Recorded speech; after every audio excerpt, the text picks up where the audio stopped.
Buenas tardes, hola a todas y a todos, bienvenidos y gracias por asistir a la última sesión, a la quinta y última sesión de estos seminarios que constituyen la propuesta de formación de l'ACA, la Asociación de la Crítica de Arte a Cataluña, y que este año se realizan online por la pandemia. Mi nombre es Neus Miró, soy historiadora del arte, comisaria freelance y miembro del ACA, y junto a Oriol Fondevila, también miembro del ACA y de la Junta Directiva, hemos diseñado esta propuesta de formación que titulamos De la insoportable ligereza del pasado del arte. El objetivo e intención era abordar una serie de casos recientes donde existía una necesidad y voluntad por reescribir y o relatar ciertos capítulos o ciertos hechos de una historia del arte heredada.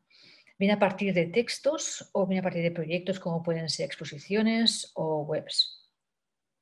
En la sesión de hoy, titulada Historias críticas, nos acompañan Laura Vallés y Juan Albarrán. Laura Vallés es comisaria independiente y crítica de arte y fundadora y editora de la revista Concreta. Y Juan Albarrán es profesor de Historia y Teoría del Arte en la Universidad Autónoma de Madrid y director de la revista Utopía. En la sesión de hoy abordaremos la relación entre crítica del arte y historia del arte. La crítica del arte es una parte inherente a los acontecimientos artísticos de su tiempo. En la consideración de Walter Benjamin, la crítica intensifica el arte. Ahora bien, lo que nos proponemos hoy es analizar qué relación establecen los discursos de la historia del arte con los de la crítica del arte. Trataremos esta cuestión a partir de dos casos recientes de historiografía basados en la recuperación de los relatos recientes de la crítica del arte. Una exposición a través de la Arena, que se llevó a cabo en el Centro de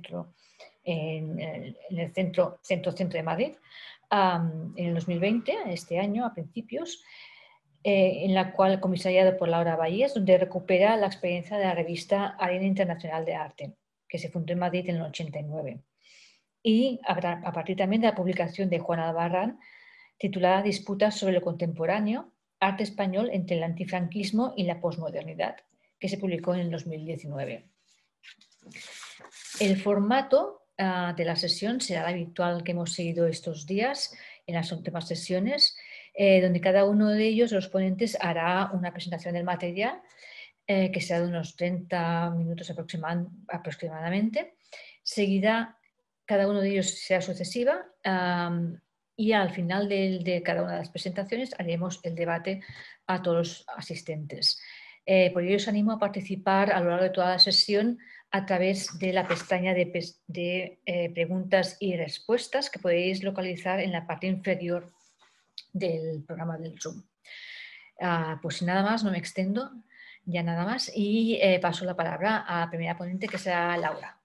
Muchas gracias, Neus, por la presentación y por la invitación. También a Oriol y a la asociación, a Roc, por las gestiones, y a Juan por el acompañamiento hoy y por la conversación por venir. Bueno, estoy encantada de formar parte del programa y de presentar hoy aquí un poquito más el proyecto a través de la Arena. Voy a compartir pantalla y también voy a leer un texto, por eso debe controlar los 30 minutos. Y bueno, espero que podamos después tener una conversación al respecto.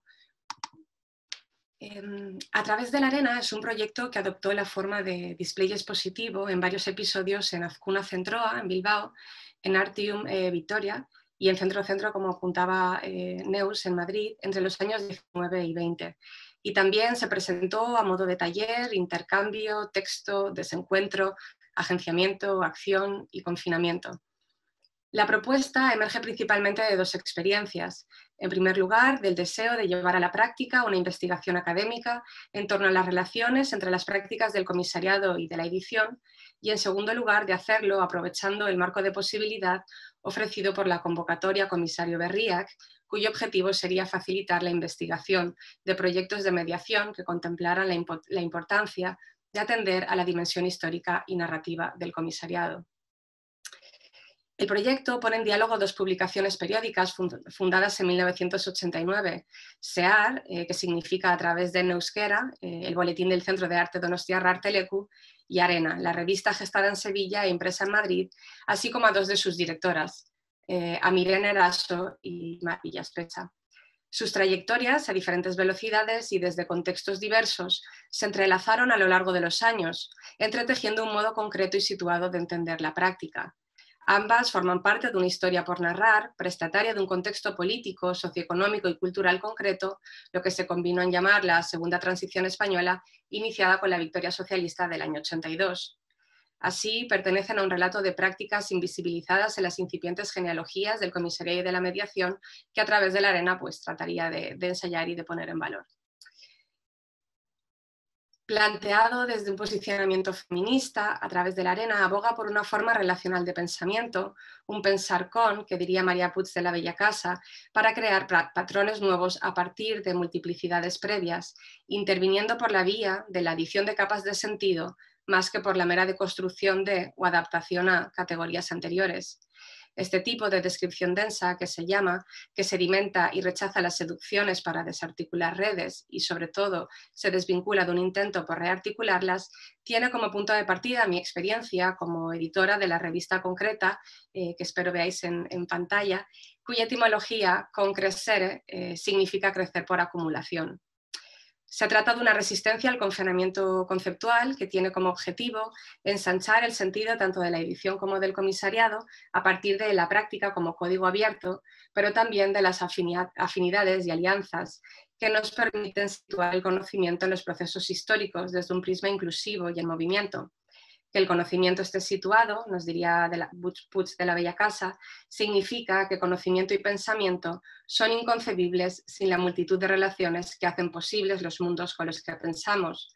Algo así como un juego de afecto-efecto, que diría Mar Villaspesa en esta entrevista que veis en la pantalla, publicada en Concreta 6 en el año 2015, una suerte de una actitud política de seguir ensayando cambios. En definitiva, que el conocimiento esté situado, pues no significa otra cosa que aquello que ya dijera Walter Benjamin, a saber, poner a trabajar la experiencia con la historia. Entonces, bueno, que a través de la arena sitúe las prácticas de la edición y comisariado significa que, alejándose de la idea de tabula rasa o palincesto, desea hacer visibles, tangibles y accesibles tanto los vínculos como las historias que nos unen por acumulación a los materiales y a los espacios que los acogen. SEAR y Arena se crearon en el 89, el año del llamado fin de la historia de Fukuyama, de la caída del muro de Berlín, en el que se diría que la historia como deseo de reconocimiento y lucha de ideologías habría terminado. Mientras SEAR se publicó y reformuló durante 22 años, hasta 2011, Arena lo hizo solo en aquel intenso 1989. Las dos revistas surgieron en un momento en el que el Estado español se empezaba a instaurar, en el Estado español se empezaban a inaugurar distintas infraestructuras culturales, como las que veis en la pantalla, nacidas de las tensiones entre lo local y lo global, y con las que se daba inicio a una serie de procesos de institucionalización del arte contemporáneo que se manifestaban en las páginas de las publicaciones. Así, citando el título de un artículo de Francisco Jarauta en el primer número de SEAR, tanto esta publicación como Arena coincidirían en un mismo intento por pensar la época. Aquellos procesos de institucionalización del arte contemporáneo se enmarcaban en ese contexto de la segunda transición del 82, un periodo caracterizado por una carrera frenética hacia la modernidad que a la postre articulaba una desmemoria colectiva frente a la reconciliación con el pasado.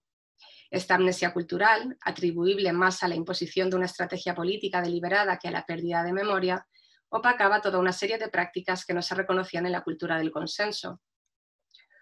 Un texto escrito entre 2004 y 2005, un poquito antes de que Miren Eraso falleciera y que vio la luz años más tarde, identificó esa amnesia cultural de los años 80. Escrita a cuatro manos por Miren Eraso y Carme Ortiz, editora de Papers d'Art, publicació de la Fundació Espai d'Arts Contemporani de Girona, editar en un sistema de dispositivos, realizaba un análisis de la producción de revistas de crítica artística contemporánea en la década de los 80. El texto prestó especial atención tanto a la revista Arena como a sus precursoras Figura y Surexpress. Las dos editoras trataron de demostrar la hipótesis sobre la que se basaría gran parte del material impreso de aquellos años, incluido el que ellas producían.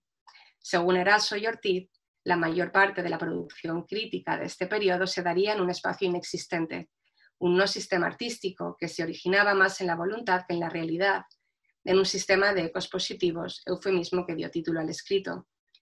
2 años antes, en 2002, Eraso y Ortiz coeditaban junto a Mar Villaspesa Pensar la edición, un número especial de SEAR dedicado a dicha práctica y a la labor de hacer público, es decir, de publicar, con motivo de la reinauguración de Artelecu ese mismo año.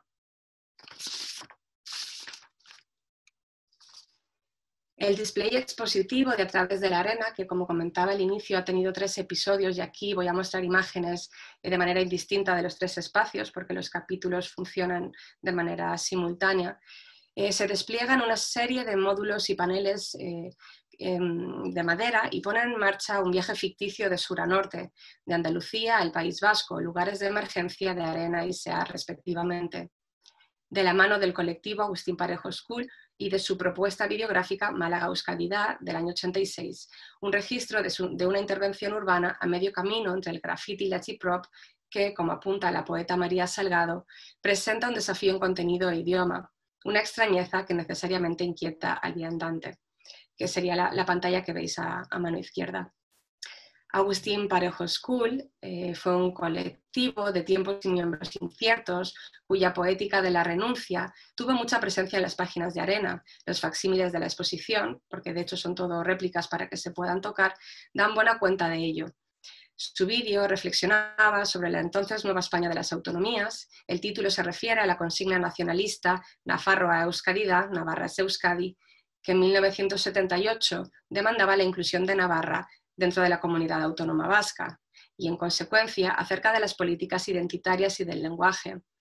No cabe duda de que este colectivo entendió que el espectáculo organizado por la publicidad y por los medios de masas sería el campo de batalla de los significados de cuerpos y mensajes de un espacio social crecientemente homogeneizado. La esfera pública comenzaba a estar mediada por vocabularios verbales y visuales que las nuevas grandes empresas, con sus campañas de marketing, ponían en circulación no solo para venderse y vendernos, sino para engullir deseos y costumbres y, a cambio, devolvernos mitos y valores. Lugares de enunciación de la cultura con vocación de servicio público, como Arena, debían posicionarse. El único enfrentamiento posible está en el campo de la representación, diría Rogelio López Cuenca, uno de sus integrantes más activos. Es decir, continuaría, dramatizando la disonancia retórica entre lo real y su imagen, oblicuamente infiltrados en sus fisuras para introducir la información suprimida en lo que Chomsky llama la construcción del consenso. Y aquí termina su cita. En el artículo inaugural del número piloto de Arena, con el que arranca el recorrido El delfín y el submarino, que es este también que tenéis en el monitor, la editora y curadora Mar Villaspesa, pensando con Brian Wallis, recuperaba el ensayo de Benjamin, el narrador, del año 36, para poner en valor el potencial revolucionario del ejercicio narrativo. La autora destacaba la necesidad de rescatar esta forma narrativa del deseo. Si en los años 30 el arte de narrar se agotaba frente a la prensa escrita, el cambio de paradigma de los 90, con el nacimiento de Internet ese año 89, tendría consecuencias análogas en un momento en el que además el arte, sobre todo el conceptual y el performativo, deseaba fusionarse con la vida. La información, como producto de la comunicación, solo tiene interés en el breve instante en el que es nueva. La narración, por el contrario, concentra fuerzas y es capaz de desplegar y construir memoria. Villaspesa veía en esta forma de ficción una forma de crítica cultural que expresaría las relaciones sociales que subyacen en la producción artística, la experiencia cultural y los medios de masas. El desierto crece fue el lema del número piloto, una publicación que además de la dirección de Mar Villaspesa, contaba con la coedición de Kevin Power y José Luis Brea. De hecho, la estructura organizativa de Arena cambió durante ese corto año. Si bien comenzaron codirigiendo la publicación los 3, Villaspesa aparecería como dirección ejecutiva a partir del tercer volumen. Desierto como lugar despoblado, ciertamente inútil desde el punto de vista de la producción y por lo tanto paraje ideal para la confrontación y la negociación. Un espacio moderno que se resiste a cruzarse con el tiempo y que se vuelve escenario de ficción para muchos de los artistas de Arena. Sin embargo, como nos recuerda la autora, la visión del desierto no debe reducirse al paisaje del anuncio de coches ni al paraíso de la autocomplacencia del llamado mundo del arte. Frente al desierto como metáfora, existe otro desierto obligatorio. Espero que el texto, diría Villaspesa, no oculte ciertos desiertos que hoy testimoniamos. Frente al desierto deseado, el desierto obligatorio del pueblo palestino saharaui, frente a la enfermedad epidémica y mítica confinada en el desierto, en otros tiempos, la enfermedad epidémica y crítica, que es hoy el SIDA, confinada en el desierto obligatorio del desierto social. ¿Podríamos con la acción crear una dimensión mítico-crítica en el espacio del desierto en el que estamos y generamos?, concluye Villaspesa su cita. Ángel González y sus Tempestades de barro cerraron este volumen devolviéndonos a las arenas movedizas con las que Agustín Parejo School, pensando con la música de Paul Bowles, cuyo vinilo veis en pantalla y se podría escuchar en la sala, cerrarían este primer episodio tanto en las páginas de la revista como en el display expositivo de A través de la arena. Y es que el territorio español fue escenario de una situación paradigmática. Contra todo pronóstico, en el 82, la Feria Arco abrió sus puertas con la voluntad de generar un coleccionismo incipiente en un entorno desértico. La película de Tino Calabuig, que veis en la parte izquierda, Arco 82, documenta el sentir de esta primera feria. La feria abriría con entusiasmo antes de que se inaugurara una parte del Reina Sofía en el año 86, el Instituto Valenciano de Cultura, que luego conocimos como IBAM ese mismo 86, Artelecu en el 87 o el Centro Atlántico de Arte Moderno, CAM, en el 89.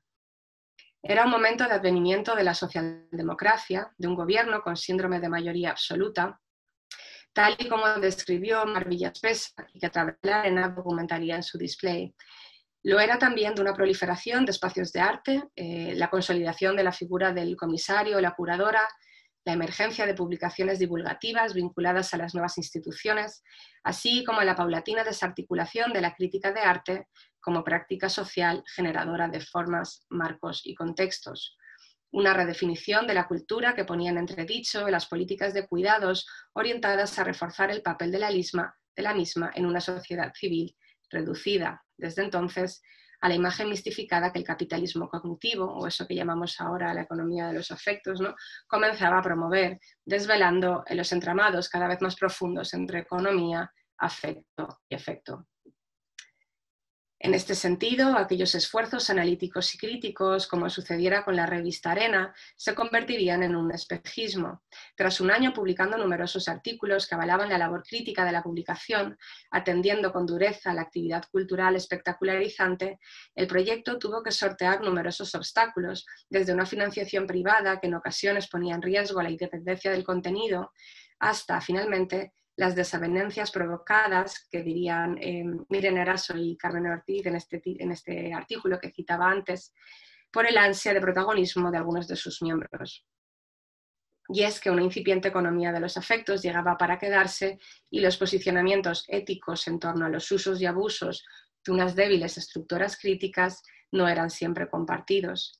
El desierto, como metáfora de la negociación de los valores de cambio iniciado con el frenético acceso a la modernidad, se volvería escenario real de escollos internos ante el tratamiento del proyecto antes y después del entusiasmo, comisariado por José Luis Brea en la Feria de Arte Kunststreit de Ámsterdam, un consenso imposible que terminaría por arrancar la N de Arena, dado que el propio Brea registró la marca antes de iniciar el proyecto, en una última portada en la que se diría a los lectores, pensando con el personaje del cómic de la Internacional Situacionista, parece que esta organización está en crisis, algunos elementos han sido liquidados. Y eso sería la portada de Arena que veis en la parte superior derecha. Cabe tener en cuenta que con el surgimiento de los nuevos museos y espacios culturales autonómicos de aquellos años, numerosas revistas de carácter divulgativo nacerían más con una intención informativa que narrativa.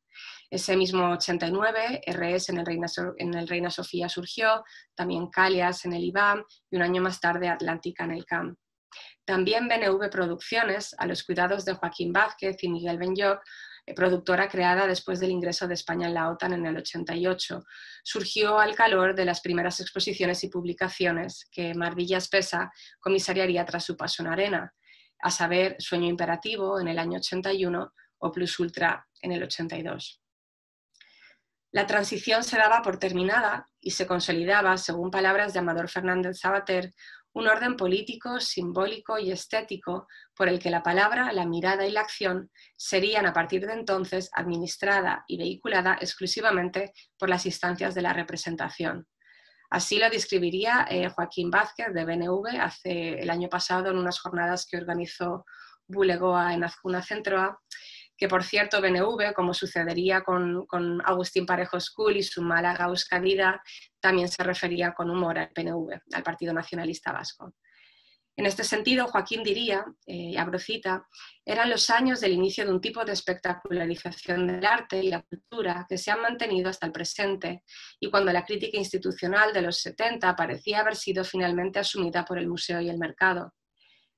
Pero también en esos años se produjeron prácticas artísticas que planteaban nuevas formas de entender la relación entre arte y política y que Mar Villaspesa había podido conocer de primera mano en sus años en Nueva York, en los 80.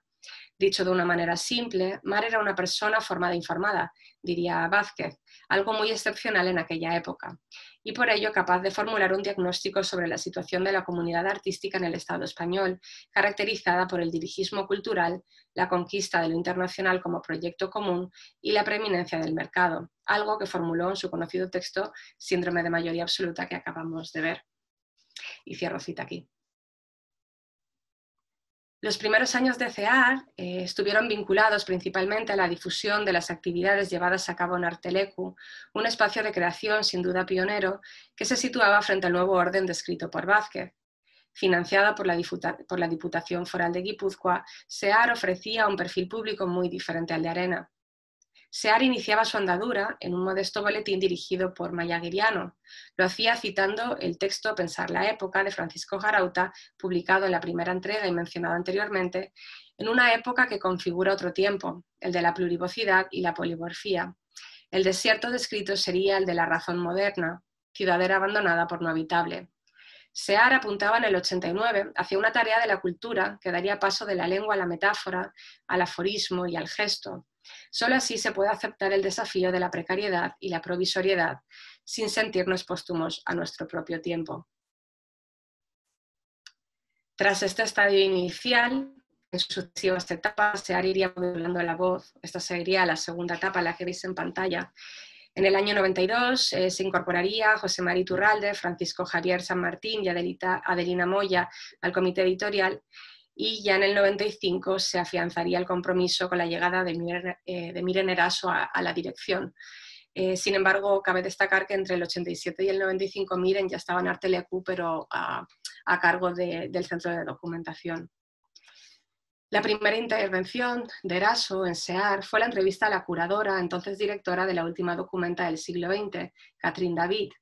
La estrategia del no lugar es el título de un intercambio en el que, entre otras cuestiones, se habla del arte como proyecto ético, estético y social. En un momento en el que tantos lugares de exposición están en ninguna parte, diría la curadora, apelando al boom institucional del fin de siglo, en el que la arquitectura se pone al servicio de la espectacularización financiera, su obsesión sería trabajar con el no lugar, su particular desierto mítico crítico desde el que tomar posición, pasar a la acción y no sucumbir al letargo de la autocomplacencia. Ese mismo año, Villaspesa comisarió Alem de Agua, un proyecto motivado por el debate sobre la posible construcción de una presa en la región fronteriza portuguesa que colinda con el territorio español. Este hecho le llevó a realizar un museo itinerante, un viaje en esta ocasión de Andalucía al Alentejo, que puso en marcha uno de los primeros proyectos sobre el Ártico, y que Miren y Santi Eraso, que pese a compartir apellido no eran familia, eran directores de SEAR y Arteleku respectivamente, decidieron visitar. En este momento se plantaría seguramente una semilla de la que germinaría posteriormente UniArt y Pensamiento, un proyecto de la Universidad Internacional de Andalucía, coordinada por BNV, en colaboración con Arteleku, la Fundación Antoni Tapies y el Centro José Guerrero, cuyo objetivo era fomentar el debate y el conocimiento desde la acción. En el 97, en las páginas de SEAR, la propia comisaria Villaspesa definiría este proyecto de la siguiente forma. El proyecto partiría de ideas que el arte público y antes la escultura site-specific propició, como son las ideas de especificidad, expansión, participación, colectividad, relación de la obra con la audiencia y el entorno, diálogo entre el lenguaje de la obra y el propio lenguaje del espacio, publica un proyecto que no diferenciara la participación entre artistas portugueses y españoles, porque, a pesar del afán de globalización, contemplara lo específico y lo diverso. Si a las puertas de los años 90 el primer número de SEAR se proponía para la época, a la entrada del nuevo milenio, en el 2002, coeditarían Eraso y Villaspesa junto a Carmen Ortiz un monográfico que se convertiría en un foro de revistas que trataría de cuestionar la función del arte y la creación y cuyo propósito sería pensar la edición. En la presentación del número, las editoras lo describían así: en un momento en el que la concentración de los medios de comunicación está homogeneizando y empobreciendo el espacio comunicativo, pensamos que las pequeñas iniciativas editoriales que están experimentando con los nuevos formatos y contenidos están incidiendo de alguna manera en la relación social y cultural y son reflejo del dinamismo actual, ¿no? Aquí podéis ver el listado de las publicaciones que participaron en el foro.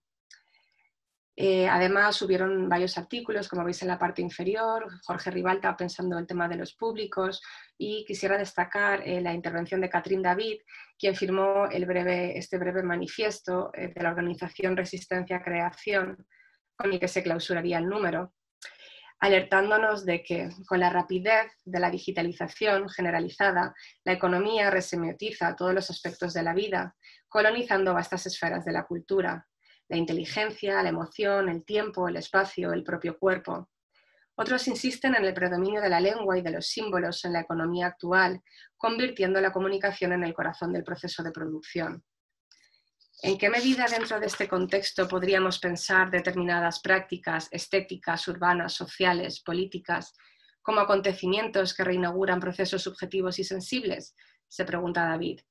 Si, por ejemplo, tomamos la idea de Tart sobre la capacidad del arte, fundamental para las sociedades contemporáneas, de socializar las propias sensaciones, haciendo comunicar en una sensibilidad común la diferencia entre los individuos, no vamos a contracorriente de las narrativas excesivamente unilaterales de la sociedad del espectáculo o incluso de la sociedad de control, reabriendo el camino a otras cartografías. Y ahí cierra su cita. Esta sensibilidad común de la diferencia, que aparecería en Pensar la edición y que también estaría en Alem de Agua, se manifestaría 5 años más tarde, en 2007, en La Escuela Abierta. Publicado en el marco de Documenta 12, este número de SEAR marcó el final del periodo de Miren Eraso a cargo de la dirección de la publicación. De este modo, podría decirse que su labor a cargo de SEAR quedaba enmarcada entre dos documentas, desde el desarrollo de la estrategia del no lugar a mediados de los 90, hasta proponer herramientas de cuidado mutuo en un número doble dedicado a la educación, como el que podéis ver en la pantalla. En la estela de Pensar la edición, este foro de debate se proponía producir un efecto multiplicador basado en la noción de école mutuelle, un proyecto pedagógico que activara la colaboración y la reciprocidad entre diferentes, apelara a la experiencia del nosotros, tal y como apuntara en este número, además, Marina Garcés, donde diría que pensar es pensarnos, abordar el problema del mundo es inscribirnos en él de manera conjunta. El mundo es lo que la globalización nos ha robado, lo ha puesto enfrente de nosotros como espejo de la impotencia, por la que nos vemos reducidos a espectadores, consumidores o víctimas. De esta triple condición, la crítica se neutraliza en 3 formas esterilizadoras de discurso: la estética, en un juego de posiciones, la moral, el tema del juicio, o la psicológica, bienestar y malestar. Los 3 nos dejan frente al mundo en una relación despolitizada con él. Politizar el pensamiento, entonces, es reapropiarnos del mundo. ¿Qué pedagogía puede ser hoy la más urgente que esta? Garcés presentaba un proyecto que recurre a la página en blanco, Espai en Blanc, que muchos conocéis, aunque los presentiments llegaron un poquito más tarde. Estamos aquí en 2007, yo creo que los presentiments son de 2012, que salieron a la vez que Concreta, si no recuerdo mal. Garcés presentaba este proyecto para hacer de nuevo apasionante el pensamiento y para que la realidad se defina por aquello que se desconoce y no por lo que sabe. A través de la arena reconoce entonces que, como la política, el arte se hace y se practica en la lucha por los espacios de la existencia cotidiana, del mismo modo que la lucha por la vida implica reconocer y defender que el derecho al espacio es también el derecho a inventar el mundo. En aquellas páginas de 2007 se apuntaban direcciones y proponían nuevos caminos que asombran por su vigencia en tiempos de crisis sanitaria y de desiertos obligatorios, los espacios de socialización repolitizados. Fragmentos y citas recogían un sentir de época compartido por una comunidad artística que deseaba dejar atrás los ecos positivos en pos de la resistencia, pero también la hospitalidad y la hibridación como ética especulativa y narrativa, que diría ahora Donna Haraway, de supervivencia terrícola, frente a un antagonismo por venir o quizás ya instaurado en la polarización. Y con esta reflexión me gustaría terminar esta presentación, que tiene como objetivo o como propósito, más que fetichizar y mitificar estas publicaciones y sus involucros, hacer su reinterpretación, abriéndolas a otras aproximaciones históricas y narrativas que ofrezcan elementos que al conectarlos y conjugarlos devengan autónomos, inesperados y específicos.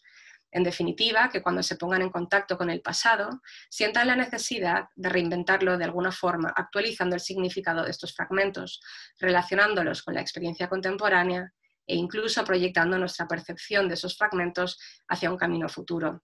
Un futuro construido, aunque sin realizar.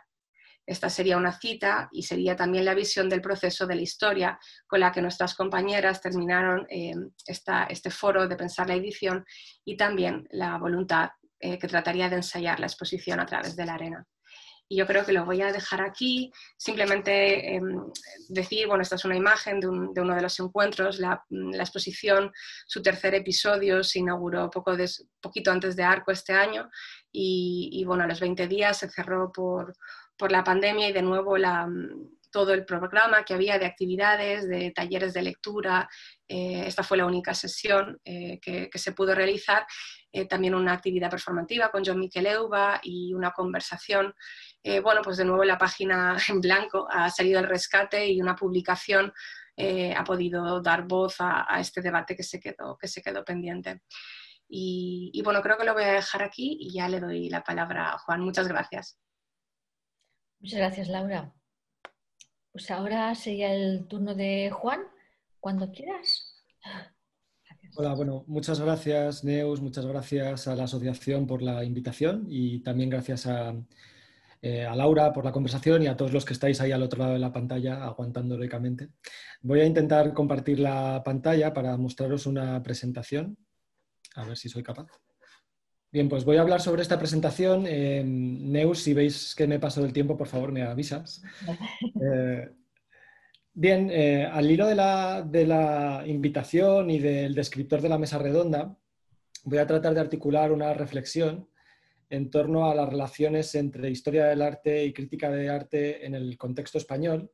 Una reflexión que se va a basar en mi experiencia personal y en mis trabajos de investigación de los últimos años, principalmente en este libro que apareció hace año y pico, Disputa sobre lo contemporáneo arte español entre el antifranquismo y la posmodernidad.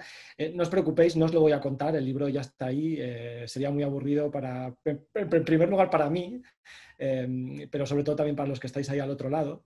Pero inevitablemente voy a recuperar algunas ideas o algunos estudios de caso que aparecen en el libro. Es un libro que yo le ofrecí a Rosa Olivares como editora de Exit. A partir de ahí entablamos una buena relación y conectamos bien, no nos conocíamos antes de estas fechas. Y después Rosa Olivares pues, me pidió que le ayudase, que le ayudase a dirigir una revista que ella quería lanzar. En 2019 apareció Utopía, revista de crítica cultural, una revista que se produce entre Ciudad de México, donde Rosa Olivares tiene una librería ya desde hace algunos años, y Madrid. Es una revista que pretende ser no una revista de crítica de arte, aunque todos los que la hacemos tenemos una relación bastante estrecha con el arte contemporáneo, pero pretende ser más bien una revista de crítica cultural, ¿no? en general. Bueno, un poco desde estas dos experiencias voy a tratar como decía, de montar una reflexión, ¿no? En el número 4 de Utopía nos preguntábamos en pasado qué fue de la crítica de arte, dando por hecho pues, que la crítica estaba experimentando una crisis o una transformación muy importante en los últimos años, ¿no? Inevitablemente preguntarse por qué fue de la crítica implica preguntarse qué es la crítica de arte. En España da la impresión, o en español al menos da la impresión, de que el concepto se ha reducido a las reseñas de exposiciones y de libros, ¿no? Y sin embargo, en el ámbito anglosajón, pues el art criticism tiene muchos más sentidos, ¿no? Es una escritura que no tiene como objetivo solo reseñar o criticar exposiciones, sino que también incluye pues, textos de catálogo, ensayos históricos o teóricos, el mismo comisariado, que como muy bien ha dicho Laura y su proyecto de exposición que nos ha narrado, el comisariado tiene en sí mismo, ¿no? Un valor como crítica de arte y como narrativa histórica. Por tanto, el concepto de crítica es un concepto pues, muy voluble. James Elkins ha trabajado mucho, ¿no? sobre este asunto en los últimos años y implica o incorpora muchos tipos de escritura y de discursos, ¿no? Entonces, por tanto, a partir de aquí, cómo pensar la historia del arte, las relaciones entre historia del arte, crítica de arte y comisariado como productores de relatos sobre o en un panorama marcado por la construcción o la reconstrucción de un sistema o de una institución arte. Laura también ha hablado de esto hace un momento. Creo que mi intervención se va a cruzar en varios puntos con el trabajo de Laura. Y a partir de ahí a mí me gustaría rescatar, en primer lugar, el concepto de campo que puso en juego hace ya muchos años el sociólogo francés Pierre Bourdieu, ¿no? Es decir, me gustaría pensar el sistema del arte español como un campo que, como nos dice Bourdieu, es un espacio estructurado de posiciones en las que se pueden localizar una serie de pugnas o de disputas o de, bueno, de combates, de luchas entre los agentes que participan en el campo, que están compitiendo, están disputando, están luchando por posiciones de enunciación, están luchando por legitimidad, por capacidad de decir, están luchando también en algunos casos por capital simbólico e incluso por capital económico. Ese campo, como nos dice Bourdieu, es una estructura que está constantemente cambiando, es una estructura dinámica, relacional. Cuando cambian las posiciones y las fuerzas de los agentes implicados, lógicamente también cambia la estructura misma y el hábitus, la dinámica, el modo de funcionamiento del campo, que al mismo tiempo, evidentemente, es un campo que está supeditado a otros campos. Es decir, el campo del arte contemporáneo en España estaría supeditado pues, al campo de lo político, al campo de lo social, al campo económico, interacciona con otros campos en relaciones pues, muy complejas, evidentemente. Entonces, como hipótesis de trabajo, en la que partiría en esta breve intervención, me gustaría pensar, como os decía, el arte español contemporáneo como un campo, que yo he dibujado aquí con este círculo bastante torpe en amarillo, un campo en el que interaccionan, como os decía, varios agentes, instituciones, comisarios, críticos de arte. Me gustaría pensar que los académicos también tenemos algo que decir, aunque creo que más bien poco, los públicos, a los que por desgracia se les suele despreciar, medios de comunicación, galerías, el mercado en general, y artistas, entre otros muchos agentes. Seguro que podríamos meter aquí todos mentalmente otros agentes en este puzzle o en este campo, ¿verdad? Alguien podría pensar, bueno, tú en el fondo lo que quieres proponernos es una especie de estudio sociológico o de análisis sociológico del campo del arte en España. Me parecería muy interesante hacerlo, pero no es mi objetivo ni tengo la formación para hacerlo. De hecho, yo le cojo el concepto de campo prestado a Pierre Bourdieu, pero lo utilizo de una manera pues, muy libre y probablemente poco ortodoxa. Los sociólogos se llevarían las manos a la cabeza, ¿no? A mí en el fondo me interesa mucho más pensar este campo en términos historiográficos. Es decir, me interesan sobre todo los relatos que se producen y que son fundamentales para fijar las posiciones en el campo. Al mismo tiempo, también querría aclarar que, evidentemente, mi análisis del campo no pretende ser omniabarcante, no pretendo contar todo lo que pasa en este campo, sería imposible, ¿no? Y de hecho hay algunos agentes sobre los que yo he trabajado poco, por lo menos en el librito este rojo, ¿no? que os mostraba antes. Pues en este libro no hay artistas, no hay galerías, no hay mercado y tampoco hay públicos, y no aparecen otros agentes, como os decía, que son muy importantes. Yo principalmente me he centrado en las instituciones que aparecen en este círculo en la parte superior, porque creo que el campo del arte contemporáneo en España es un campo altamente institucionalizado, ¿verdad?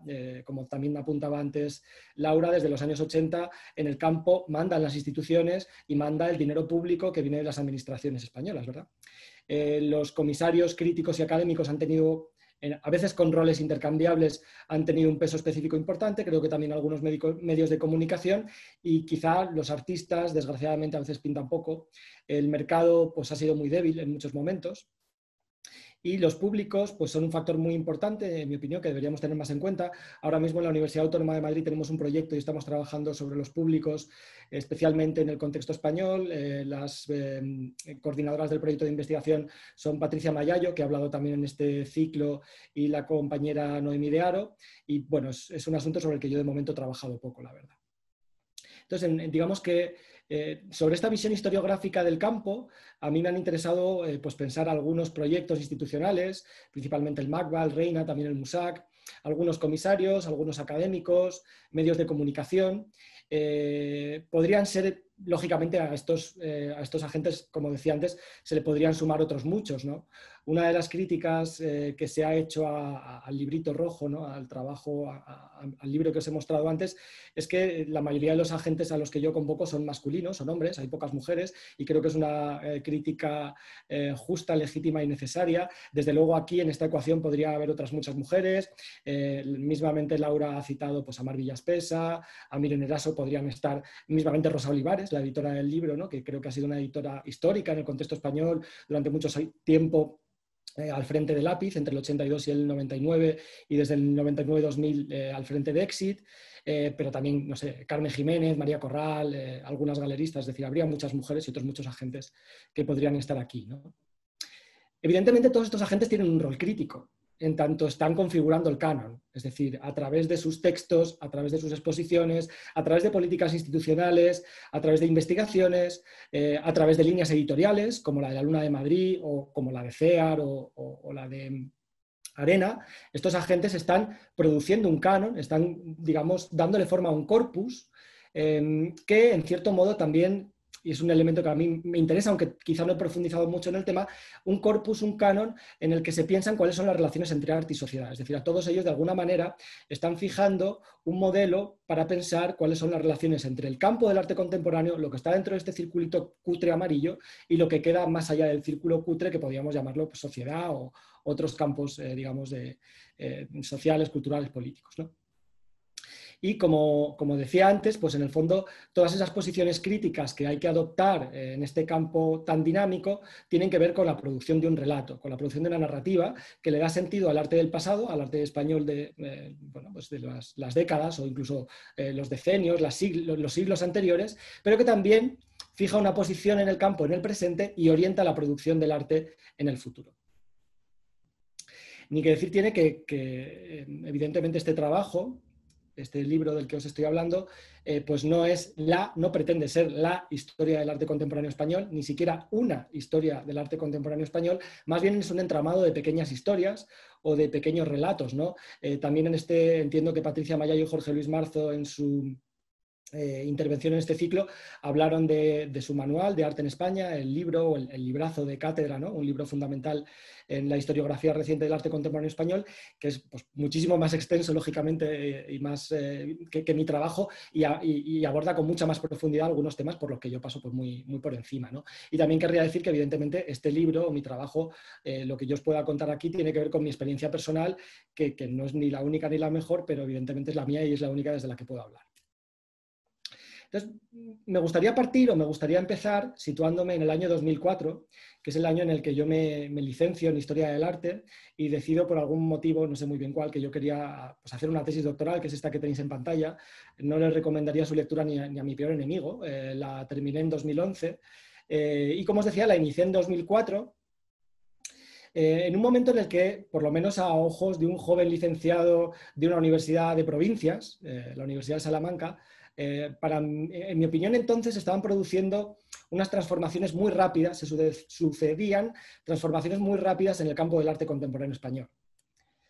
Recuerdo ir como público, como un estudiante, a la edición de 2004 de Arco, y que me daba la impresión de que en ese año estaban pasando muchas cosas. Por una parte, recuerdo ir al primer Congreso Internacional de Estudios Visuales que dirigía José Luis Brea, y que para mí, y supongo que para muchas personas que trabajábamos en este asunto en el arte contemporáneo español en esa época, implicaba o suponía o trataba de llevar adelante una especie de renovación metodológica de las disciplinas que se dedicaban al arte contemporáneo español, ¿no? Al arte contemporáneo en general. Para mí los estudios visuales eran una especie de renovación de una disciplina, la historia del arte, que necesitaba una renovación, necesitaba una autocrítica pues, muy profunda. La revista Estudios Visuales había empezado a editarse un año antes, en 2003, por parte de CENDEAC. Era un momento precrisis, ¿verdad? Antes de la crisis económica de 2008-2009 todavía había dinero en el campo del arte contemporáneo español, las instituciones tenían pasta, CENDEAC se podía gastar dinero en sacar una revista académica, sesuda, una revista pues, que no estaba dirigida a los grandes públicos, ¿no? Sino más bien a unos lectores especializados. Después de salir de este sesudo primer Congreso Internacional de Estudios Visuales, recuerdo estar paseando por Arco y no recuerdo muy bien cómo llegó a mis manos un libro que promocionaba, este libro que tenéis en pantalla, Files, era un libro que promocionaba un nuevo museo que se iba a abrir en León, la comunidad, en Castilla y León, por tanto, la comunidad autónoma donde yo vivía en esa época, vivía en Salamanca.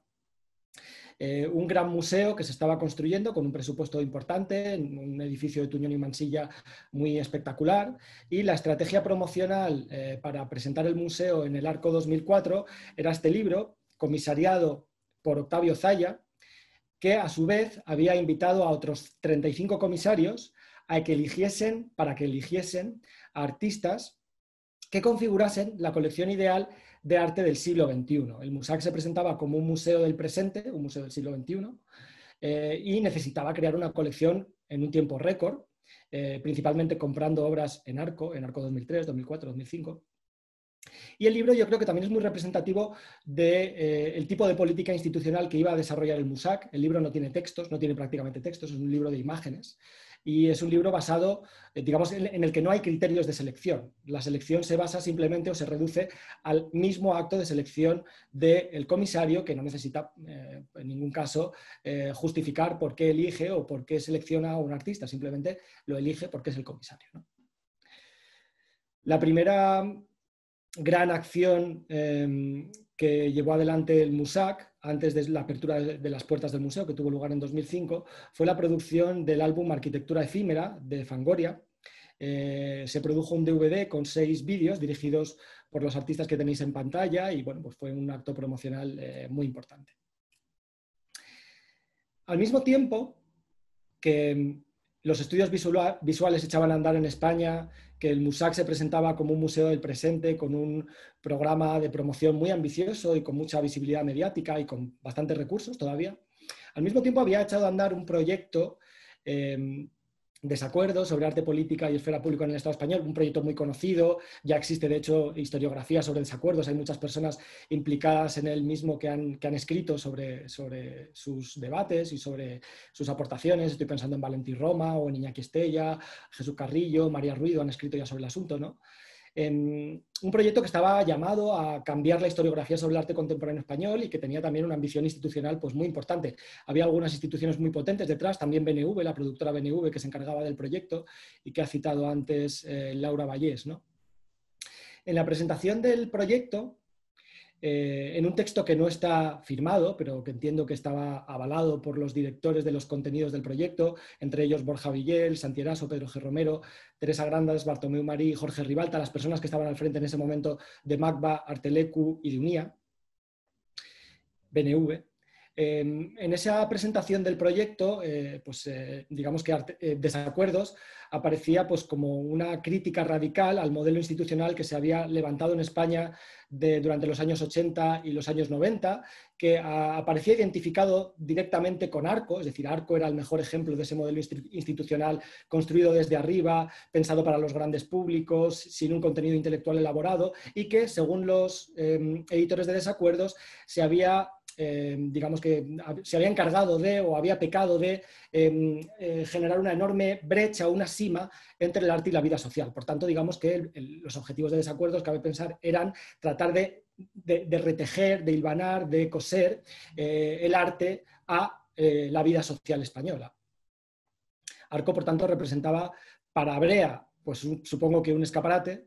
Para Rafa Doctor, en palabras suyas, Rafa Doctor como primer director del MUSAC, Arco era el único foro legítimo para presentar propuestas en el mundo del arte contemporáneo español, y para los editores de Desacuerdos, pues Arco era directamente el mal, aquello que había que combatir, ¿no? Por tanto, teníamos aquí, a la altura de 2003-2004, una pugna, en mi opinión, entre relatos, entre modelos para entender qué debía pasar en el arte contemporáneo español o qué era el arte contemporáneo español, agentes, instituciones, críticos, académicos, en roles a veces intercambiables, que estaban tomando posiciones dentro de este campo, que a mí me interesa, insisto, analizar en términos principalmente historiográficos.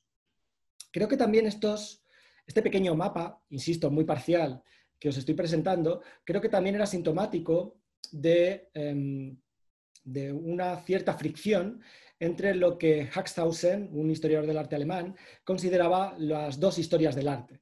En el año 2002 había aparecido este libro a partir de un simposio celebrado en el Clark Institute, que pensaba la brecha entre dos modelos de construir narrativas para la historia del arte. Una historia del arte producida desde los museos por parte de sus conservadores, de sus comisarios, y una historia del arte producida desde la academia, desde las universidades, dos historias del arte que muy a menudo no entraban en diálogo, porque parece que circulaban por cauces, por vías paralelas. Creo que es un problema que todavía hoy tenemos, ¿verdad?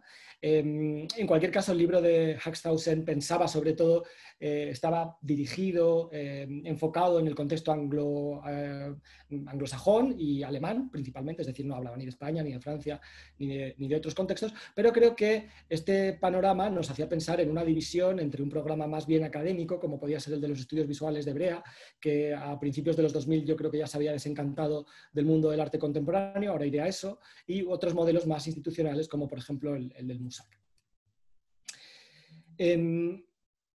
Este es el panorama que para mí se dibujaba como un joven e ingenuo historiador del arte, no he dejado de ser ingenuo, sí joven, desgraciadamente, a la altura de 2004, pero evidentemente antes habían pasado otras cosas, ¿no? Todos estos agentes a los que yo estoy aquí convocando, ¿no? Pues tenían una historia previa y habían hecho algunas cositas antes, ¿no? ¿Qué había pasado antes de 2004? Bueno, Brea, como ya nos ha contado, nos ha adelantado Laura, era un editor, un crítico, un profesor de estética. Él era profesor de estética durante todos estos años en la Facultad de Bellas Artes de Cuenca. Posteriormente fue profesor hasta ya los últimos años, hasta que murió en la Universidad Carlos III de Madrid. Tenía una trayectoria importante como editor de revistas, Acción Paralela, antes que Estudios Visuales, pero antes de Acción Paralela, en 2003 también antes de Estudios Visuales, en 2003 también había abierto Salon Critique, una plataforma pues, que creo que tuvo un cierto papel en la red durante los 2000. Antes había tenido otras revistas, W3Art o Artsyn. Digamos que era un editor bastante ágil, bastante rápido en la red. Antes también había participado en Arena, como apuntaba Laura.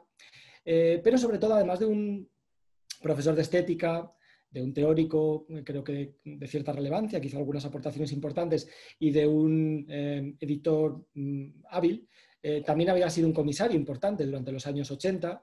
De hecho, creo, quizá me equivoque, ¿no? Pero me da la impresión de que van a envejecer mejor sus comisariados, que van a pasar para la historia del arte contemporáneo en España, que algunos de sus libros, que me da la impresión de que están envejeciendo mal. Seguro que algunos de sus fans se enfadan, pero me da la impresión de que los libros teóricos pues, van a envejecer mal. Creo que la exposición más importante y que ha pasado como un hito a la historia del arte contemporáneo español es Antes y después del entusiasmo, una exposición que tuvo lugar en el año 89 en una feria de Ámsterdam, que pudo verse durante muy pocos días y que por tanto vio muy poca gente. De hecho, es difícil hacerse una idea de cómo era la exposición, porque el catálogo no es un catálogo, es más bien un libro que acompaña, como todos los catálogos de Brea, es más bien un libro que acompaña la exposición, pero no hay fotos del montaje, no hay un plano del montaje, casi ni siquiera Brea interpela a las obras o habla de las obras de las que exponía. Yo creo que no le interesaban demasiado, ¿no? Una exposición en la que, en cierto modo, trataba de, por una parte, impugnar los relatos que hasta ese momento habían estado operando en el terreno del arte contemporáneo español y criticar el modelo institucional que se había levantado durante los años 80, y al mismo tiempo yo creo que también estaba haciendo una propuesta de futuro, ¿no? Tratando de conectar dos generaciones, la generación conceptual española, en ese momento muy poco conocida, es decir, Juan Navarro Valdebeco,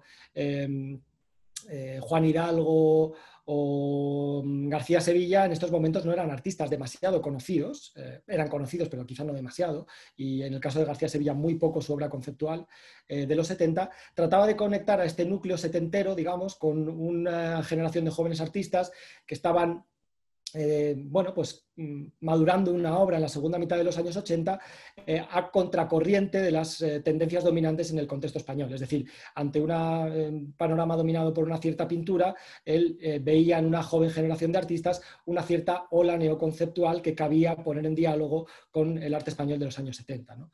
De hecho, había 3 textos en este libro. Un primer texto, un primer ensayo en el que reflexionaba sobre una economía barroca de la representación, ¿no? Brea en el fondo era muy epocal, muy neobarroco, muy posmoderno en ese sentido también. Un segundo texto más centrado en el contexto español, Los muros de la patria mía, en el que adelantaba esta hipótesis. Él pensaba que los años 70 y 80 estaban recorridos por dos momentos fuertes, el año 72 como el año de los encuentros de Pamplona, el año del arte conceptual menos politizado y más poético quizá, y un segundo momento que era el año 1992, es decir, más allá del año 89 en el que tuvo lugar la exposición, el año 1992 como bueno, otro hito histórico de carácter neoconceptual. Y luego bueno, el libro se completaba con algunas conversaciones con los artistas aquí convocados. Estas hipótesis de trabajo se fueron madurando en otras exposiciones importantes que Brea desarrolló durante los años 90, por ejemplo, Iluminaciones profanas, La tarea del arte, una exposición que parte de un taller titulado precisamente La tarea de la crítica, que Brea impartió en Artelecu, con un texto muy bonito titulado Por un arte no banal, un manifiesto. Creo que el título pues, ya es representativo de qué es lo que Brea trataba de conseguir, ¿no? Que era una densificación de los discursos teóricos que prevalecían en ese momento, ¿no? Es decir, ante la falta de densidad teórica de la crítica de arte española de esa época, pues Brea pretendía darle una vuelta teórica, incluso yo creo que buscar una sofisticación, a veces quizá un tanto impostada, pero bueno. Es interesante pensar que Brea estaba tratando de fijar una posición, como decía antes, en el campo del arte contemporáneo, en ese momento, en su tiempo presente, pero siempre buscando un referente histórico, por ejemplo, el barroco español, el conceptismo español, que es algo que se ve quizá todavía más claro, aquí algunas imágenes de la exposición del 93, se ve quizá todavía más claro en el punto ciego Arte Español de los 90, una exposición del año 99, que comisarió por invitación de una Kunsthalle, de una Kunstraum en Innsbruck, en Austria. Una exposición en la que se veía más claro, ¿no? Esa referencia a una tradición barroca española en la que él quería leer o de la que él quería rescatar un cuestionamiento de lo que él denominaba un espacio de la representación en búsqueda siempre de algo que tenía que ver con la imposibilidad de la lectura, la irrepresentabilidad, un punto ciego en lo que podemos obtener o podemos pensar a partir del arte contemporáneo, las alegorías de la ilegibilidad que estaban siempre presentes en la escritura de Brea y que él al mismo tiempo trataba de conectar no solo con el barroco español, sino con una cierta tradición de modernidad europea, ¿no? De hecho, en Brea, además de un deseo de homologación internacional, creo que siempre hubo, como por otra parte en todos estos agentes que hemos convocado aquí. Es evidente en el caso de todo el comisariado, yo creo, ¿no? De los años 90 en España y de Rafa Doctor, un deseo de homologación internacional que en el caso de Brea también trataba de buscar una cierta modernización de la esfera pública o de la esfera para el arte contemporáneo española, ¿no? Digamos que en este párrafo, que no os voy a leer, ¿no? Pero se ve muy bien ese deseo de conectar, pues yo qué sé, Baltasar Gracián y Derrida, ¿no? Es decir, perdonad por así contarlo de una manera un poco chusca, ¿no? Pero el barroco español, el conceptismo español, la mejor tradición intelectual española, qué necesidad, ¿no?, de evocarla, y pues la deconstrucción o la crítica al logocentrismo posmoderno. Por cierto, todos estos... estas exposiciones, estos proyectos que Brea desarrolló durante los años 90 fueron rescatados en una exposición para el CEGAC, exposiciones críticas, que Santiago Olmo, Armando Montesinos y Mariano Navarro comisariaron en el año 2016-2017.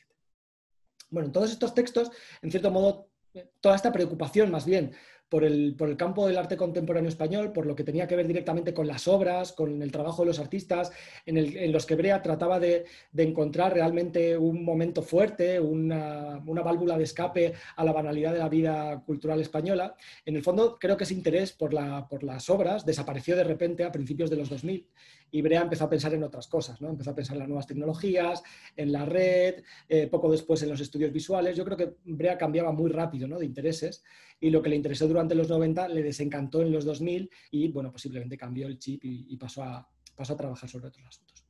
Si empezamos por un momento en Manuel Borja Villel, el director del MACBA, actual director del Reina Sofía, y uno de los impulsores de Desacuerdos, o uno de los editores al menos de Desacuerdos hasta la actualidad, pues evidentemente Manuel Borja Villel también tenía un programa institucional desde el cual lanzar un relato. Es decir, él también ha construido y sigue construyendo, y lo va a seguir haciendo, historiografía para el arte contemporáneo y para el arte contemporáneo español en particular, ¿no? Es algo que empezó a hacer muy pronto, por ejemplo, desde las primeras reordenaciones y publicaciones sobre la colección del MACBA en 2002. Podríamos rescatar alguno de los textos, pero sería un poquito ya pesado. Y de hecho él es especialmente consciente de la potencia que tienen los discursos que él puede articular desde el museo, ¿no? Y de cómo el museo produce relato que al mismo tiempo produce realidad. En este fragmento que he extraído de la conversación, el libro de conversaciones que él mantiene con Marcelo Espósito y que apareció en 2015, pues él lo deja muy claro, ¿no? Él cuando llega a una institución quiere pensar, lo primero que piensa es qué relato quiere construir, porque entiende que la historia del arte es un espacio donde tiene lugar un litigio político entre relatos, ¿verdad? Esos relatos son enunciados que tienen efectos sobre la realidad y ahí hay una serie de ficciones. Es decir, el relato es ficticio, no hay ningún problema.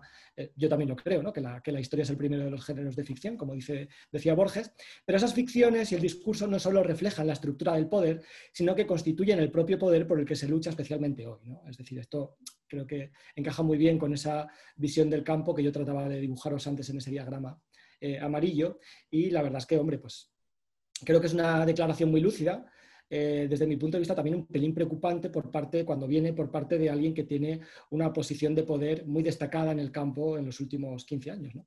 Por lo menos 15 o 20 años. Posteriormente Borja Villel, además en el MACBA, pues siguió trabajando en varias reordenaciones de la colección, aparecieron otras publicaciones en las que se puede ver cómo va oscilando, cómo va modulando y desarrollando su discurso hasta la actualidad en el Museo Reina Sofía. Estamos a la espera, ¿no?, de que se inaugure dentro de poco, creo que ya el año que viene se va a inaugurar la ampliación del edificio Sabatini para albergar una nueva reordenación de la colección del Museo Nacional.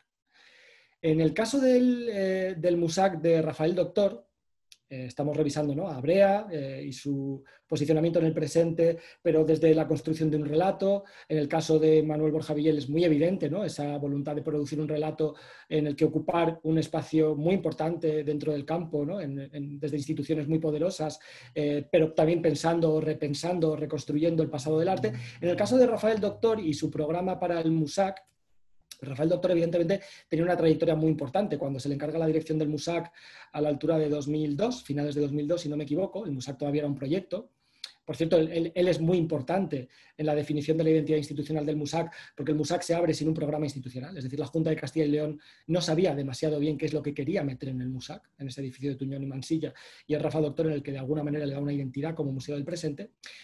No le encargan la dirección del Museo del Presente porque sí, ¿no? Rafael Doctor tenía una trayectoria, en mi opinión, muy respetable en muchos casos, desde principios de los 90, sobre todo en el terreno de la fotografía, que yo creo que hay algunas aportaciones muy valiosas en su trabajo, sobre todo en las jornadas de fotografía de la Comunidad de Madrid, en la Sala Canal de Isabel II.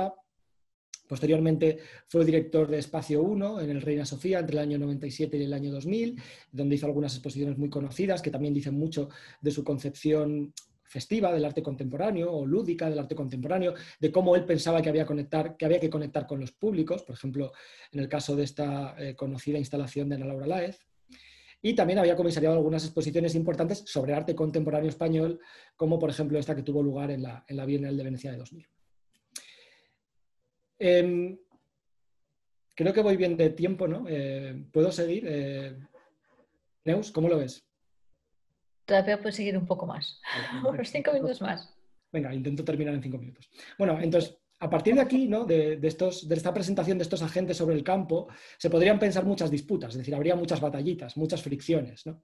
En términos historiográficos, pues un montón de ellas, ¿no? Una de las que a mí me ha interesado, sobre las que he trabajado, que creo que tiene especial relevancia y que aparece también en el libro y en otros textos que he escrito, tiene que ver con la historiografía de los nuevos comportamientos artísticos, es decir, del particular conceptualismo español o los nuevos comportamientos, como los definió Simón Marchand, ¿no?, en este libro, que en cierto modo a mí me gusta pensar como el origen de la historiografía del arte contemporáneo en España. Es decir, si hay un momento fundacional para eso que denominamos arte contemporáneo español, pues quizá está en este libro, un libro que tiene una primera edición en el año 72, pero que se ha reeditado en 11 ocasiones y que creo que, bueno, pues que es un libro muy valioso, quizá más citado y editado que leído, pero que creo que es un libro al que hay que prestarle atención, ¿no? No creo que haya muchos libros del año 72 que hayan envejecido tan bien como el de Marchand, ¿verdad? En torno a los nuevos conceptualismos, a nuevos comportamientos, a los conceptualismos españoles, pues pueden dibujarse algunas disputas o pueden rastrearse algunos debates en los cuales intervinieron estos agentes que he estado intentando presentar, probablemente porque los conceptualismos tienen un sentido político o pueden tener un sentido político muy determinado y pueden ocupar un lugar un poquito incómodo, ¿no?, dentro de la historia del arte contemporáneo español, ¿no? Poco tiempo después de llegar a la dirección del MACBA, pues Borja Villel inaugura la exposición sobre el grup de treball, ¿no? Y de hecho él siempre ha dicho que es una pieza fundamental en la reconstrucción del relato que cuenta el MACBA, es precisamente esta exposición, ¿verdad?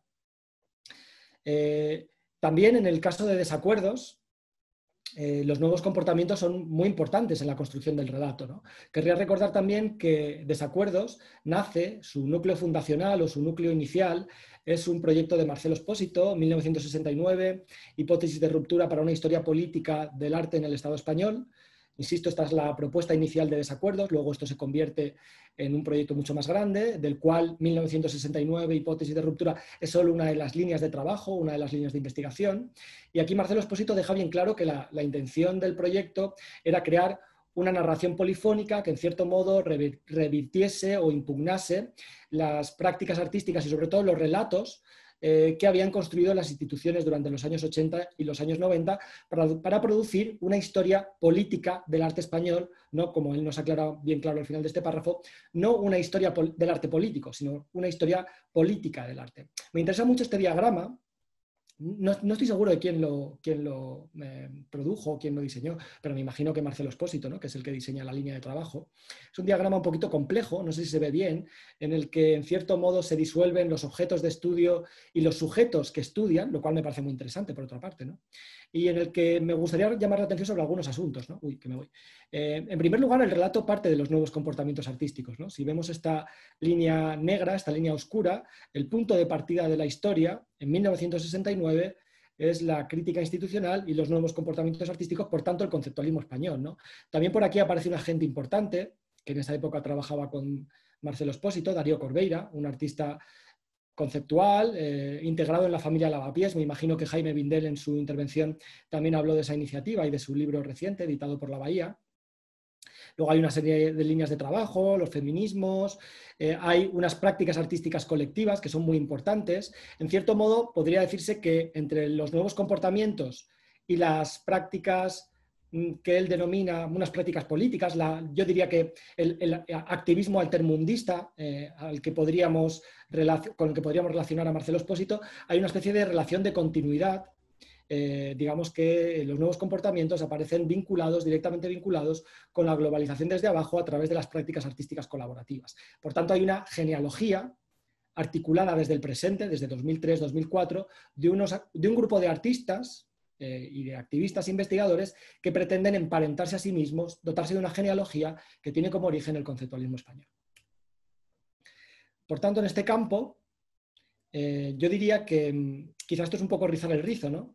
Pero en este campo creo que la intención de Marcelo Espósito era retensionar el relato de modo que otros agentes, otros asuntos, otros problemas, otras agendas que vienen de fuera del campo, de fuera del circulito amarillo, empezasen a tener cierto protagonismo dentro del campo. Es decir, que aquí en este circulito amarillo no solo hubiese agentes endógenos relacionados con el arte contemporáneo, críticos, historiadores, galeristas, sino también agentes que vienen de fuera del campo, nuevos movimientos sociales, otros sujetos políticos, prácticas colaborativas que quizá caen más allá de los estrechos márgenes de lo artístico. Por tanto, hay un deseo de hacer más permeable el campo. Probablemente también esta era la intención del MACBA de Borja Villel o incluso del Reina Sofía de Borja Villel en la actualidad. Cabría preguntarse una pregunta ahí que me ronda la cabeza, no tengo una respuesta sobre ello, no he pensado sobre el asunto. Cabría pensar, es algo que siempre me ha parecido muy interesante preguntarme, ¿no?, si este deseo de abrir el campo a otros sujetos no ha tenido como correlato perverso el hecho de que las instituciones que trataban de producir estos nuevos agenciamientos, estas nuevas relaciones con sujetos que están más allá de la línea amarilla, si no ha pasado que las instituciones se han hecho más grandes, más poderosas y han monopolizado todavía más el discurso, acaparando capital simbólico dentro del campo. Pero no sé, es algo que me viene a la cabeza, no estoy muy seguro de si esto ha pasado o no ha pasado. Voy a ir un poquito más rápido porque si no me voy a enrollar mucho y Neus se va a enfadar, ¿no? Y es mejor que quede espacio para el debate, ¿no? Hay otros agentes que están por aquí un poco convocados en torno a los nuevos comportamientos o los conceptualismos que aparecen vinculados a Marcelo Espósito, a Desacuerdos. Por supuesto, Desacuerdos no es un proyecto monolítico, ¿no? De hecho, dentro de Desacuerdos hay muchos desacuerdos y hay muchos agentes en pugna, pero bueno, podríamos decir a grandes rasgos que hay otros sujetos, otros asuntos vinculados con Marcelo Espósito y Desacuerdos, ¿no? En el año 2001, Espósito comisaría en el MACBA la exposición sobre Portabella, no lo olvidemos, miembro del Grupo de Treball. En el año 2001 tiene lugar de la acción directa considerada como una de las bellas artes de la que se siguen las agencias, ese capítulo también polémico y conocido en el que participa Marcelo Espósito, entre otros sujetos vinculados al MACBA. En 2001 también se edita este libro, que creo que es muy importante, casi es una refundación historiográfica de las relaciones entre arte y esfera pública en el contexto español, hispanohablante.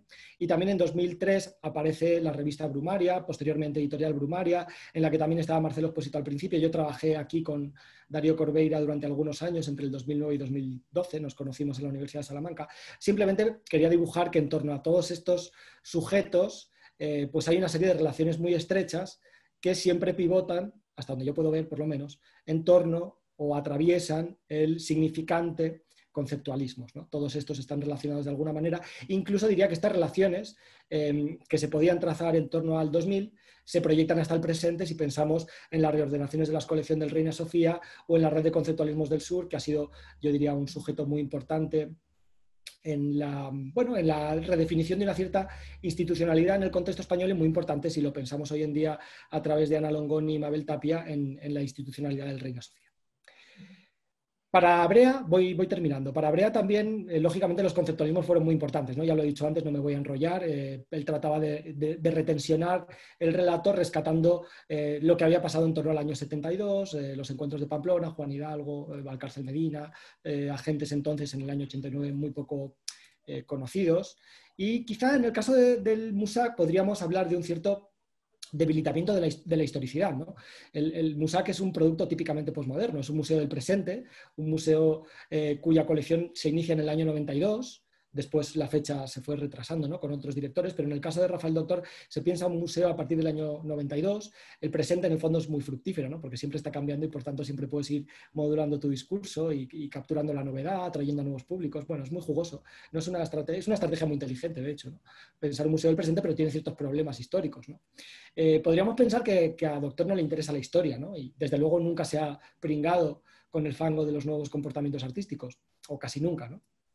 Pero a él también le interesaba la historia, ¿no? En el fondo, todos estos sujetos necesitan relato, necesitan narración, necesitan historia para fortalecer una posición en el presente. Por ejemplo, a partir de 2012, Rafa Doctor inició una serie de jornadas sobre arte contemporáneo español. Estas son las primeras que tuvieron lugar en el Centro Elga de Alvear de Cáceres, pero hasta sucedieron otras jornadas en otros centros de arte que se concretaron finalmente en este libro, una especie de manual sobre arte contemporáneo español, editado por Doctor con el concurso de varios investigadores y comisarios que, decía Doctor, habían adquirido el compromiso de ceñirse a en la medida de lo posible, a una lectura directa de las obras más que a consideraciones generales, en lo cual es fácil leer que pretendían dejar hablar el arte, no sé muy bien qué es eso, sin mezclarse demasiado con el tema de la política, ¿no? Eso son cosas de desacuerdos y bueno, no les interesaban demasiado. Bueno, por tanto, todos estos agentes, vuelvo a insistir en la idea, fijaban una posición en el campo a través de un relato que leía el pasado, pero que también determinaba, orientaba la producción artística hacia el futuro, ¿no? Por tanto, relatos, posiciones en el campo, a través de ello estaban, como decía antes, pensando una esfera pública para él o en torno al arte contemporáneo español, redefiniendo las relaciones redefiniendo las relaciones entre arte y sociedad y con ello generando un canon a través de una serie de voces críticas. Vuelvo al principio y ya termino, ¿no? Sí. Preguntábamos qué fue de la crítica, qué pasó de la crítica, qué es la crítica, ¿no? En el fondo, como bien ha señalado James Elkins en muchos textos, pues todos compartimos que la crítica pues está quejada de una especie de pérdida de peso y de prestigio social. Probablemente eso que denominábamos crítica de arte también está sufriendo una especie de incapacidad enunciativa por una serie de transformaciones muy complejas que se están sucediendo en el campo y quizá nos seguimos preguntando qué sentido tiene la escritura crítica hoy, ¿no? Yo, por supuesto, los que hacemos revistas o los que estamos implicados en esto, seguimos pensando que tiene mucho sentido, ¿no?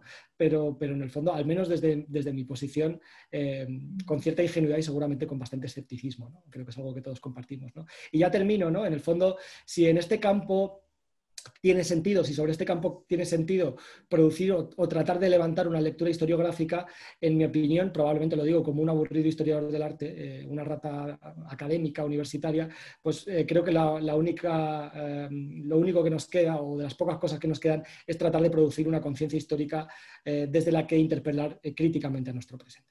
Y nada más, muchas gracias. Muchas gracias, Juan y Laura. Han sido dos intervenciones que creo que hay muchos puntos en los que se iban como cruzando, así, ¿no? En plan,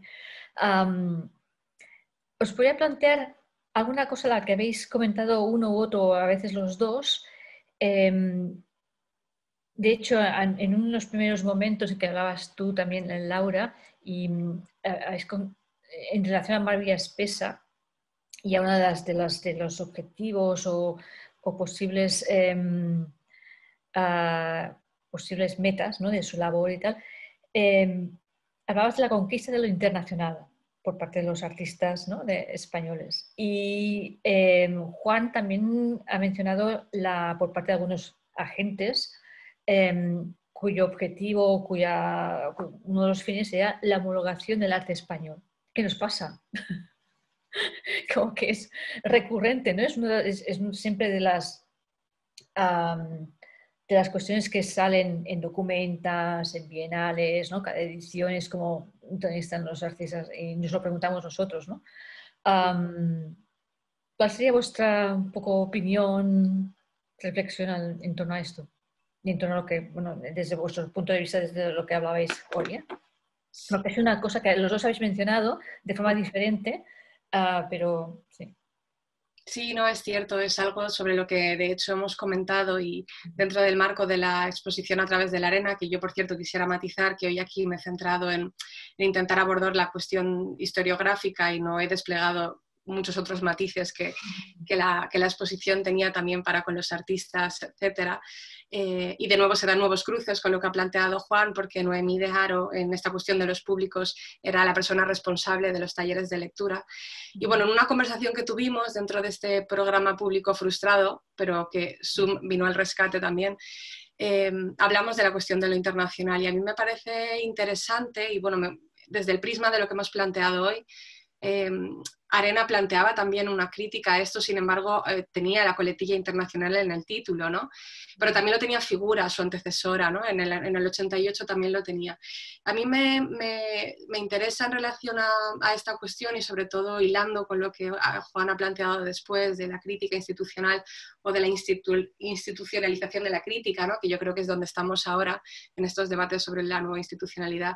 Que Mar, en su texto de Síndrome de Mayoría Absoluta, dice una mención, dice algo así como: no debemos olvidar, intentando hacer un análisis de la comunidad artística de ese periodo, dice algo así como: no debemos olvidar que mientras nosotros reclamamos museos, otros ya se los están cuestionando, ¿no? Ahí hay una sincronía de los debates de la crítica institucional que tanto Borja Villel como Mar vieron en Nueva York en los 80 y al retorno a España, bueno, Borja Villel entró directamente en la Tapies y yo creo también... También me interesa mucho recordar el proyecto Antagonismos, que fue uno de los proyectos, que esto fue posteriormente en el MACBA, ¿no? Pero que tiene que ver con esa idea de la teoría política dentro de la institución. Y a mí me da que el tema de la internacionalización tiene mucho que ver con una suerte de... Pepe Díaz Cuyás hablaba de una suerte de complejo arrastrado por esa sincronía de la incorporación tardía, ¿no? a los debates sobre la nueva institucionalidad o la crítica institucional en el territorio, ¿no? No sé qué pensará Juan, o quizás tiene algo más que apuntar. No, bueno, estoy muy de acuerdo, ¿no?, con lo que comentas, ¿no? Estuve en el debate que se mantuvo online a propósito de la exposición de Laura, que por cierto pude visitar en Centro y me interesó mucho. Y recuerdo las palabras de Pepe Cuyás, ¿no? Además es que dijo algo que yo pienso totalmente, ¿no? Él dijo, lo puedo citar de memoria, dijo: a mí me interesan mucho Sánchez Ferlosio y el Zamorano Universal, ¿cómo se llama este? Bueno, otro escritor, ahora se me ha ido el nombre. Me interesa mucho Sánchez Ferlosio, me dice mucho sobre mi mundo, sobre mi vida, y sin embargo nadie lo conoce fuera de España y no me importa. Sí. Entonces yo creo que aquí está una de las claves, ¿no? Es decir, que en el fondo creo que entiendo, se puede entender históricamente, ¿no? Y dijo, ellos se lo pierden. Efectivamente, ellos se lo pierden, ¿no? Eso es, ¿no? Es decir, si ellos no leen a Sánchez Ferlosio es su problema. Yo entiendo que durante los años 80 y 90, sobre todo durante los 80, ¿no? En un momento de transformación de las estructuras políticas y culturales del país después de la transición, pues había un deseo de homologación internacional, es decir, pues después de cierta autarquía, pues es lógico que tú busques homologación, interlocutores, una cierta normalidad, es absolutamente normal, ¿no? Pero quizá eso mismo es lo que ha generado una cierta disfuncionalidad del campo, que en el fondo es algo que muchos de los agentes que hemos convocado aquí estaban criticando, ¿no? Yo creo que desde Arenas se estaba criticando la disfuncionalidad del campo, aunque se participase en ella. Brea estaba criticando eso mismo, ¿no? La inexistencia de una esfera crítica, un campo crítico, una esfera pública para el arte contemporáneo, como queramos llamarlo, ¿no? Aunque también participase de muchos de sus males, por supuesto. Entonces, lógicamente, si había que crear un campo para el arte contemporáneo homologable, había que mirar fuera, porque aquí quizá no había mucho que mirar durante el franquismo, ¿no? Entonces, bueno, durante los años 80 y 90 esto se puede entender.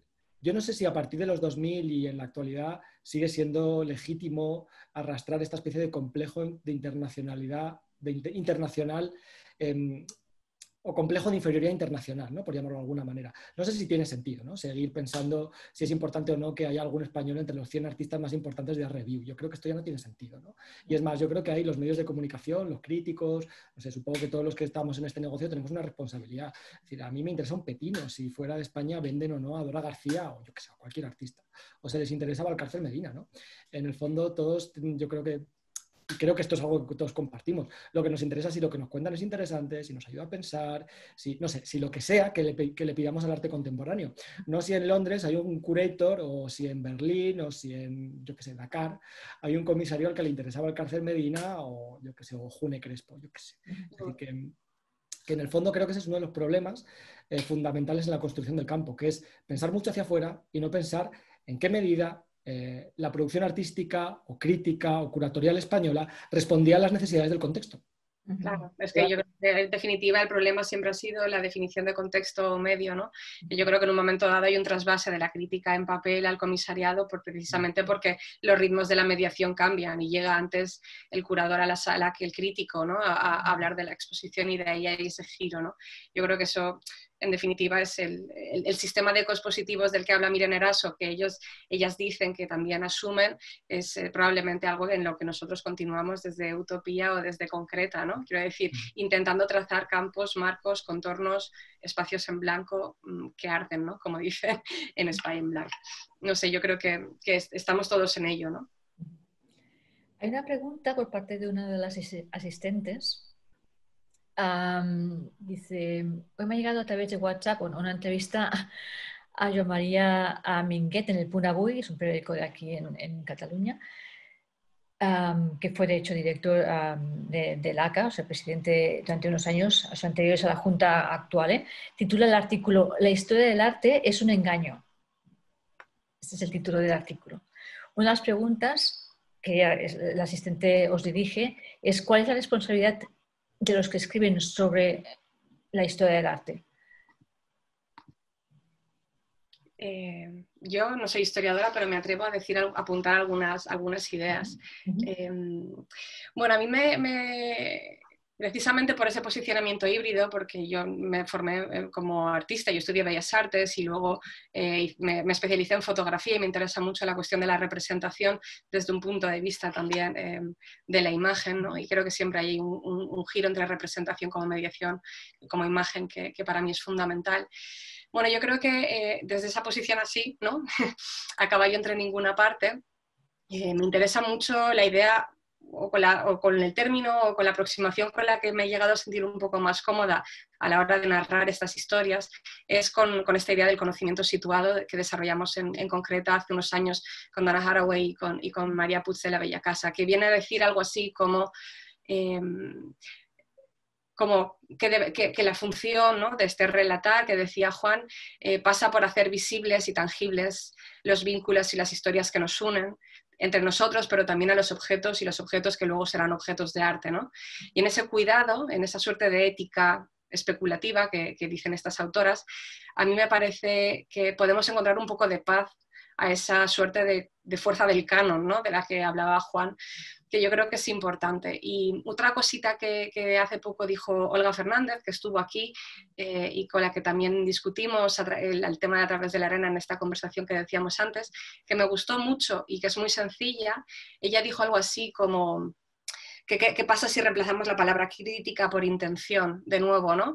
Pensar cómo situarnos haciendo visibles cuál es la intención en ese gesto de historizar o de criticar o de lo que sea.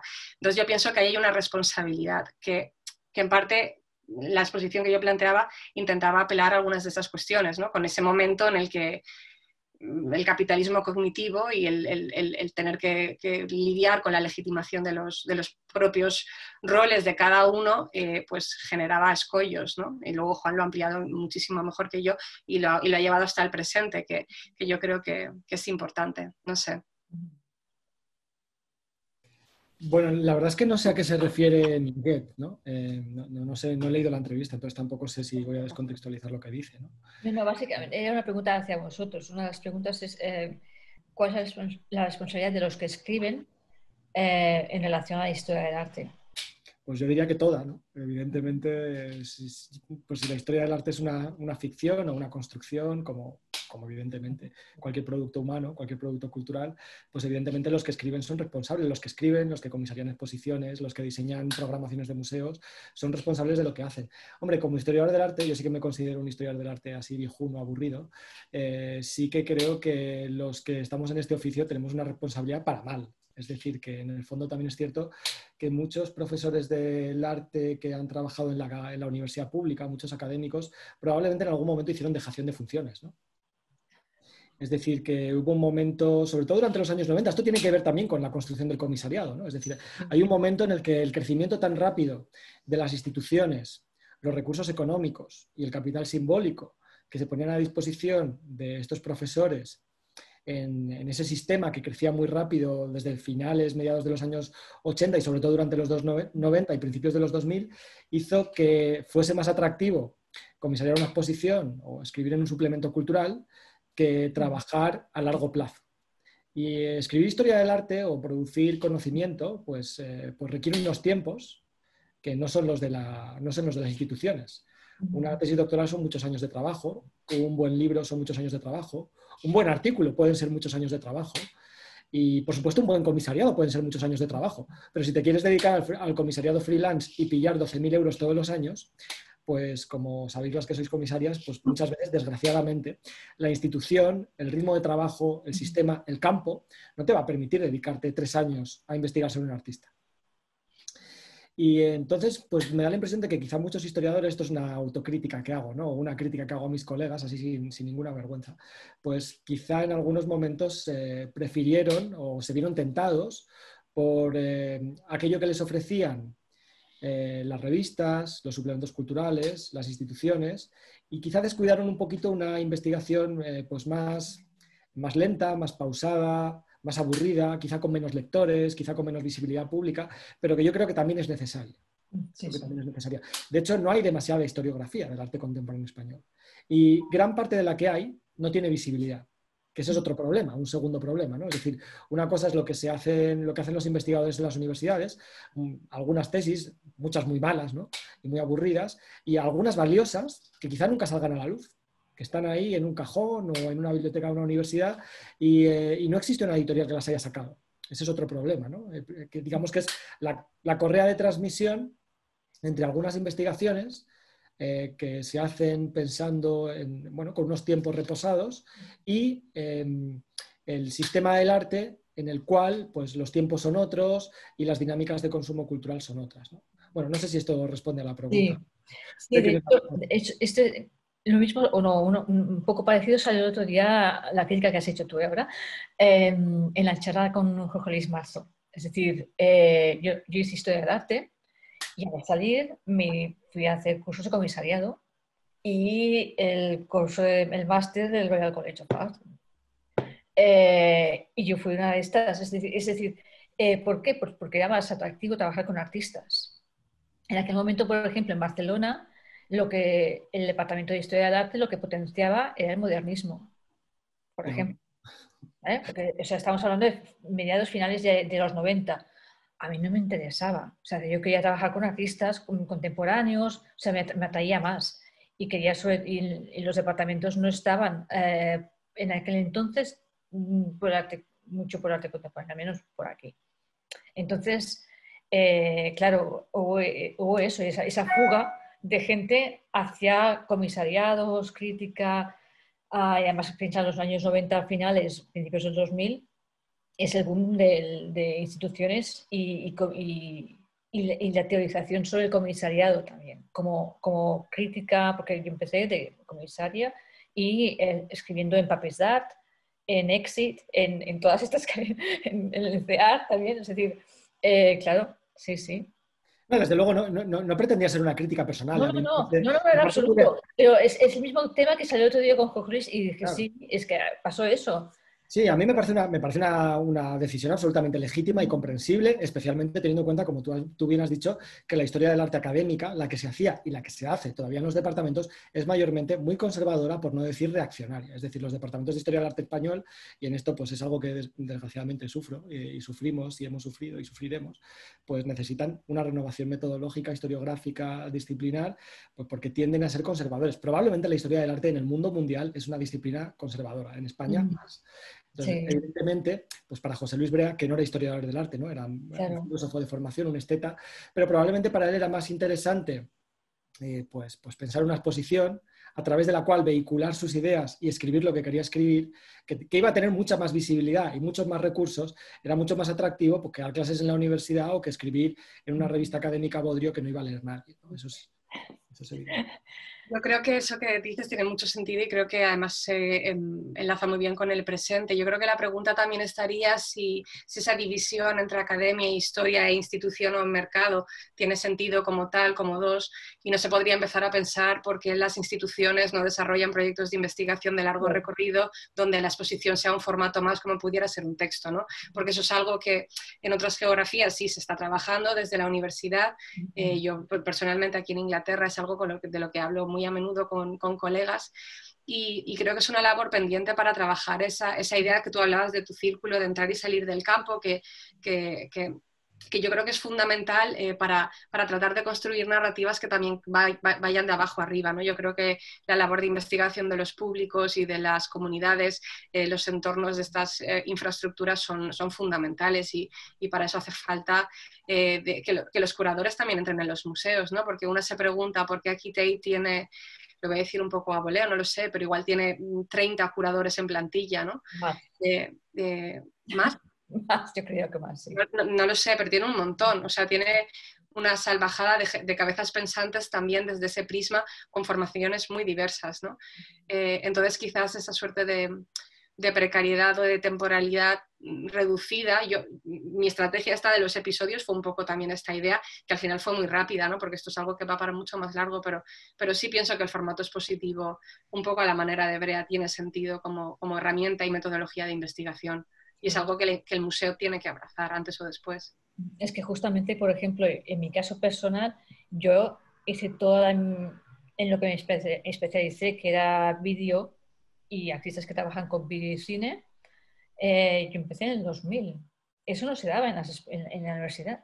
Entonces, para mí la exposición era una excusa para investigar lo que a mí me interesaba investigar, que no estaba en el ámbito académico, por ejemplo, ¿sabes? Es al revés, es decir, tú te pones como meta la exposición, pero el trayecto es la investigación hasta que llegas a la exposición, ¿no? Es decir, te planteas la exposición como objetivo de investigación, ¿no? Y os quería plantear otra cosa un poco separada de lo que estamos comentando ahora, pero que a raíz de lo que ha comentado Juan y también un poco Laura, que era el hecho de estos diferentes conceptualismos que has comentado, ¿no? Es decir, el de Brea, el de Borja, y luego cuando se ha sumado los desacuerdos, y el hecho de que todo esto al final, incluso la crítica a la institución, ¿no? Al canon, la absorbe la institución, siempre. ¿No? Es decir, obviamente todos los desacuerdos y la posición de ciertas posiciones de los agentes era criticar unas ciertas instituciones, unos modus operandi, pero finalmente eso se incorpora, ¿no? Se incorpora al MACBA, se incorpora al RINA, se incorpora. Un poco, Sí. si podías extender, o sea, y como eso, por ejemplo, no pasó, y no sé si no pasó porque no accedió a la institución con Brea, por ejemplo. Esos dos Claro, conceptualismos tan diferentes, ¿no? claro, sí, en el fondo Las genealogías. eran lecturas diferentes de lo que los conceptualismos españoles, por llamarlos de alguna manera, podían significar en la historia, pero también en el presente otra vez, ¿no? Es decir, desde ellos, ¿qué se podía pensar para las instituciones que se estaban construyendo o para futuros modelos institucionales? Creo que es algo, igual Laura luego quiere decir algo al respecto, que también está de alguna manera en Arena. Es decir, yo también querría leer en Arena, igual me equivoco y digo una tontería, pero también querría leer en Arena cierta complicidad con algo que tenía que ver con la crítica institucional, con el conceptualismo y con una tradición de resistencia a la representación o de recuperación de una cierta tradición, yo no sé, igual diría muy, muy estadounidense, ¿no? Muy neoyorquina incluso. Y claro, para Brea en el fondo pues era otra cosa, ¿no? En el fondo Brea nunca fue un director de museo ni de centro de arte, ¿no? Yo creo que nunca se presentó a una convocatoria, es decir, siempre fue alguien que estuvo en el límite. En el fondo, este esquema que os he presentado antes, que presentaba unas posiciones muy definidas, es un poco tramposo porque las posiciones y los perfiles de los agentes siempre son mixtos, siempre son híbridos. Es decir, Brea pues era un comisario pero también era un académico, Borja Villel también se doctoró en Estados Unidos, quiere decir, también tiene un perfil académico aunque nunca haya trabajado en una universidad y tiene esa voluntad de producir relato. Es decir, hay posiciones cambiantes y híbridas, ¿no? En el caso de las instituciones, pues me temo que inevitablemente sí. Ya sabemos desde hace mucho tiempo que las instituciones tienen una enorme capacidad para asimilar la crítica, ¿no? El poder tiene una enorme capacidad para asimilar la crítica, ¿no? Así que eso va a seguir siendo así, ¿no? Lo estamos viendo. Sí, no, yo pienso que sobre esto también ya hay bastante escrito, ¿no? Sobre esta nueva, bueno, en el contexto anglosajón, ¿no? El New Institutionalism este es como una cuestión que yo creo que ya como que desborda o da la vuelta a la propia segunda, tercera ola de crítica institucional, ¿no? Y yo creo que eso también pasa en los estudios curatoriales, en ese momento en el que Goldsmith lanza esta cuestión de The Curatorial como la filosofía del comisariado, un poco para intentar diluir las fronteras entre los actores, que yo creo que tiene una voluntad fantástica. Yo creo que muchas de las personas que estamos aquí o que habéis invitado o que hemos estado involucradas nos ha interesado también esos posicionamientos híbridos, pero de nuevo las lógicas del mercado de legitimación, de los procesos en los que todos nos movemos, hacen que aparezcan los nombres propios y que entonces la figura de la crítica institucional o de la nueva institucionalización en España, pues claro, pasa por figuras como Borja Villel, pasa como por otras, ¿no? Que yo pienso que de alguna manera han tenido la posibilidad de hilvanar una historiografía de la crítica dentro de la exposición. La pregunta sería cómo poder empezar a trabajarla más desde abajo para que todas esas comunidades que bordean esas arquitecturas que tanto se criticaban en los 80 y los 90 empiecen a tener una voz, ¿no? Y sobre esta cuestión, por ejemplo, las investigaciones de Jais Hernández están muy bien, de Logan Russell, lo que hizo en la TAPI, eso después ha hecho, o incluso mi compañera Nuria en Bombas Gens, la labor que ha hecho con la comunidad. Pienso que hay ejercicios y Pablo Martínez en el MACBA, quiero decir, hay mucha gente que está pensando en estas cuestiones. Lo que pasa es que es muy complicado, ¿no? El esqueleto, modificarlo, ¿no? Para que esto suceda, yo creo que excede incluso las posibilidades de algunos de los involucrados. Y bueno, yo creo que ese es el siguiente paso, pero fijaos, ¿no? La exposición en Madrid, de nuevo, como comentábamos al inicio, yo inicié la exposición sin dirección en el centro. Creo que lo dejaré ahí. Bueno, es un punto un poco bajo, pero bueno, muchas gracias a los dos, a ti Laura y a Juan. Esa es la última sesión y quería simplemente recordar a todos los asistentes que han sido registradas y que por tanto van a estar accesibles en la página del ACA. Gracias a todos los panelistas, a vosotros hoy, a los anteriores, a todos los asistentes, a Roc, a Domingo, que ha hecho posible todas las conexiones y que todo esto fuera bien detrás de las cámaras, de las pantallas. También recordar a los asistentes que pueden solicitar un certificado de asistencia si lo desean. Deben solicitarlo al correo del ACA, al general, incluir nombre y apellidos y DNI. Y eso sería ya la última sesión y por tanto esperamos poder hacer otra serie de sesiones de formación desde el ACA el año que viene y que nos podamos ver cara a cara y hablar cara a cara. Así que muchas gracias a todos por vuestra asistencia, por vuestra paciencia y nos vemos muy pronto. Muchas gracias. Muchas gracias.